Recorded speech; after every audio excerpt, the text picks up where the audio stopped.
Voyons quelques applications de la dérivation. Première application, calcul de limite.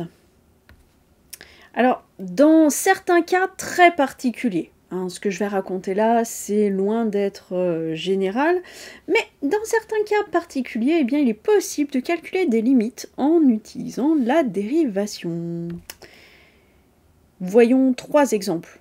Ce sont les plus classiques, mais ça peut tomber sur d'autres cas. Je veux calculer premièrement la limite lorsque x tend vers 0 de sinus x divisé par x. Problème, ici, je vais avoir le sinus qui a pour limite donc 0, mon x aussi, 0 entre guillemets divisé par 0. On ne sait pas ce que ça donne en termes de limite, c'est une forme indéterminée.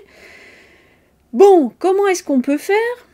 Alors, on pourrait se débrouiller avec ce qu'on appelle des développements limités, mais on ne connaît pas ça. Mais en fait, ici, on peut se débrouiller avec de la dérivation. Pourquoi? Eh bien, parce que ça, c'est égal à la limite, lorsque x tend vers 0, de, sinus x moins sinus 0, puisque sinus 0, ça vaut 0, divisé par x moins 0. Et pourquoi est-ce que ça m'arrange? Parce que c'est la limite du taux de variation. Et donc ça, par définition, c'est égal à la dérivée du sinus en 0. Et dérivée du sinus en 0, c'est le cosinus en 0. Et donc, ça vaut 1.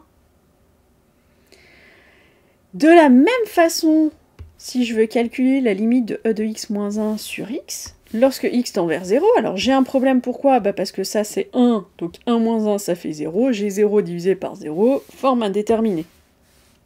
Oui, mais, à nouveau, mon, alors cette fois le 1, c'est e de 0 on a dit.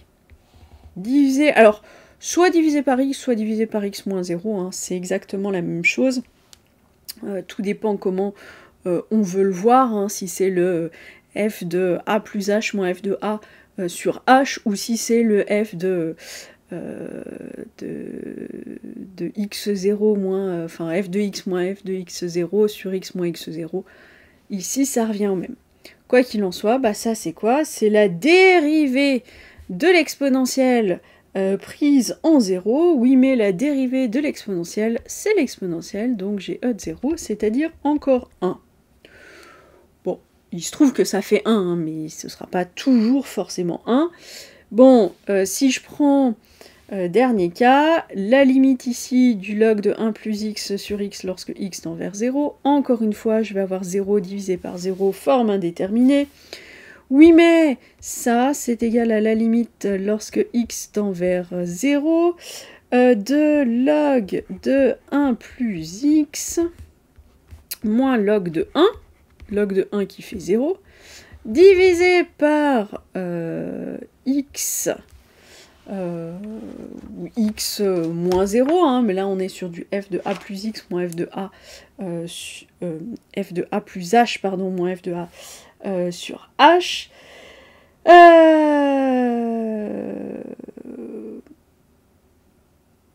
Et ça nous donne tout simplement... Alors, la dérivée, allez, si je l'écris si j'écris f de x qui est égal à log de 1 plus x, f' de x, qu'est-ce que c'est?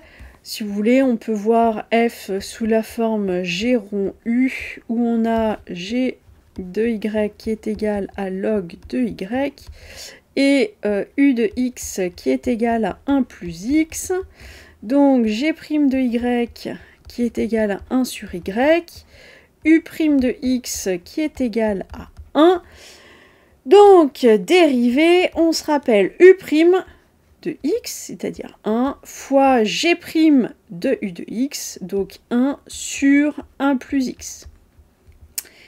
Donc ça me fait 1 sur 1 plus x, et ça, lorsque x vaut 0, c'est égal à 1. Encore une fois, c'est pas forcément 1, c'est juste que les exemples que j'ai pris là, qui sont des exemples classiques, qu'on retrouve souvent dans les formulaires, par exemple sur les fonctions exponentielles ou les fonctions log, là ça tombe sur 1. mais c'est pas forcément le cas. Bon, sur cette application de la dérivation, hein, j'en dis pas plus, voilà, retenez juste que dans certains cas très particuliers, effectivement, eh bien, ça peut nous permettre de calculer des limites. Je m'arrête là pour cette vidéo, je fais une autre vidéo pour les applications suivantes.